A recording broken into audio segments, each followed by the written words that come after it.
Welcome to your channel Preparation for All #64. Dear learners, it is your channel.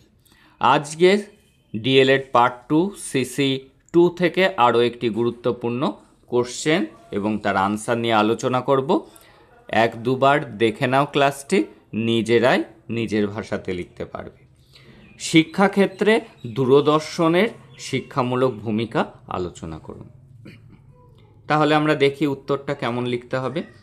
আজকের যুগে শিক্ষা শুধু বই খাতার মধ্যে সীমাবদ্ধ নয়, প্রযুক্তির মাধ্যমে এখানে ঘরে বসেই শেখা সম্ভব।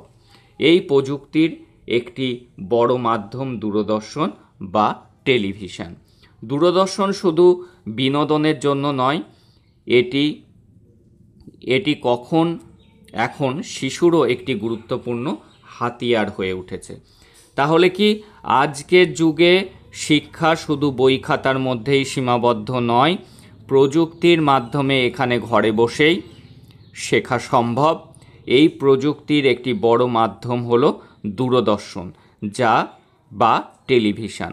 দূরদর্শন শুধু বিনোদনের জন্য নয়, এটি এখন শিক্ষারও একটি গুরুত্বপূর্ণ হাতিয়ার হয়ে উঠেছে। এবার দূরদর্শন কি? দূরদর্শন হলো এক ধরনের ইলেকট্রনিক যন্ত্র যার মাধ্যমে শব্দ ও ছবি একসঙ্গে দূরে পাঠানো যায়। আমরা এটিকে সাধারণভাবে টেলিভিশন বলি। এটি ঘরে বসে নানা রকম অনুষ্ঠান, খবর, শিক্ষামূলক প্রোগ্রাম দেখার সুযোগ দেয়। শিক্ষাক্ষেত্রে দূরদর্শনের ভূমিকা: বাড়িতে বসে পড়াশুনো করার সুযোগ। দূরদর্শনের মাধ্যমে ছাত্রছাত্রীরা বাড়িতে বসেই বিভিন্ন বিষয়ে ক্লাস দেখতে পারে। বিশেষ করে দূরবর্তী গ্রামে যেখানে ভালো স্কুল বা শিক্ষক নেই, সেখানে দূরদর্শন একটি বড় সহায়ক। সেরা শিক্ষকের ক্লাস দেখা যায়। দূরদর্শনের মাধ্যমে সরকার বা শিক্ষা দপ্তর অনেক অভিজ্ঞ ও দক্ষ শিক্ষকের ক্লাস দেখায়। এর ফলে সাধারণ ছাত্রছাত্রীরা সেরা শিক্ষকদের কাছ থেকে শেখার সুযোগ পায়। সহজ ও আকর্ষণীয় উপস্থাপন: টিভিতে পাঠ্য বিষয়ের ভিডিও, অ্যানিমেশন, চিত্র, উদাহরণ দিয়ে সহজ ও আকর্ষণীয় করে উপস্থাপন করা হয়। এতে শিশুদের শেখার প্রতি আগ্রহ বাড়ে। সবার জন্য একসঙ্গে শিক্ষা: টেলিভিশনের মাধ্যমে একসঙ্গে হাজার হাজার ছাত্রছাত্রী পড়তে পারে।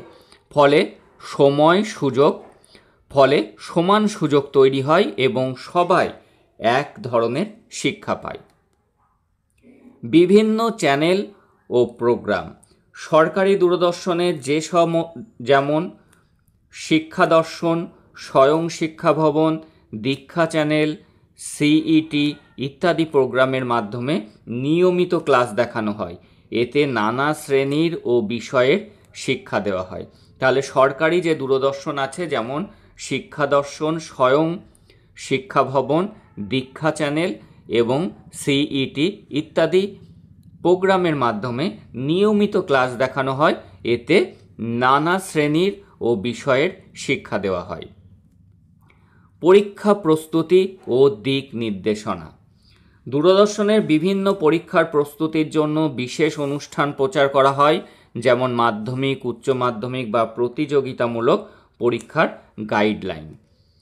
আর কি, শিক্ষকদের জন্য প্রশিক্ষণ: শুধু ছাত্রছাত্রীদের জন্য নয়, শিক্ষক শিক্ষিকার জন্যও প্রশিক্ষণমূলক অনুষ্ঠান প্রচার করে দূরদর্শন।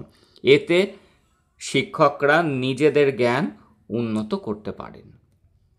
মানসিক বিকাশ ও নৈতিক শিক্ষা: দূরদর্শন অনেক সময় নৈতিকতা, সামাজিক মূল্যবোধ, পরিবেশ সচেতনতা, স্বাস্থ্য শিক্ষা ইত্যাদি বিষয় নিয়ে অনুষ্ঠান দেখানো হয়। এতে শিক্ষার্থীদের সম্পূর্ণ বিকাশ হয়। সীমাবদ্ধতা: এবার দূরদর্শনেরও কিন্তু কিছু সীমাবদ্ধতা রয়েছে। সেগুলি কি? ঘরে টিভি নেই, তাই অনেকে বঞ্চিত হয়। সীমাবদ্ধতার মধ্যে সবার গরিব মানুষ, সবার ঘরে টিভি নেই, তারা কিন্তু অনুষ্ঠানগুলো থেকে বঞ্চিত হয়। কখনো কখনো বিদ্যুৎ না থাকলে ক্লাস দেখা সম্ভব হয় না। ছাত্রছাত্রীদের সব প্রশ্নের উত্তর সঙ্গে সঙ্গে পাওয়া যায় না। ছাত্রছাত্রীদের যে প্রশ্নগুলি থাকে তার উত্তর কিন্তু সাথে সাথে পাওয়া যায় না। টিভি দেখা অনেক সময় একমুখী, তাই শিক্ষার্থীরা কম অংশগ্রহণ করে। এর উপসংহারে কি লেখা যেতে পারে? দূরদর্শন আজকের দিনে শিক্ষা বিস্তারে একটি গুরুত্বপূর্ণ মাধ্যম। বিশেষ করে গরিব এবং গ্রামীণ এলাকায় ছাত্রছাত্রীদের জন্য এটি আশীর্বাদ স্বরূপ। যদিও কিছু সীমাবদ্ধতা আছে, তবুও যদি পরিকল্পিতভাবে সঠিকভাবে ব্যবহার করা যায় তাহলে দূরদর্শন শিক্ষাক্ষেত্রে এক নতুন দিগন্ত খুলে দিতে পারে। এই ছিল আজকের গুরুত্বপূর্ণ আলোচনা। That's all today. দেখা হচ্ছে পরের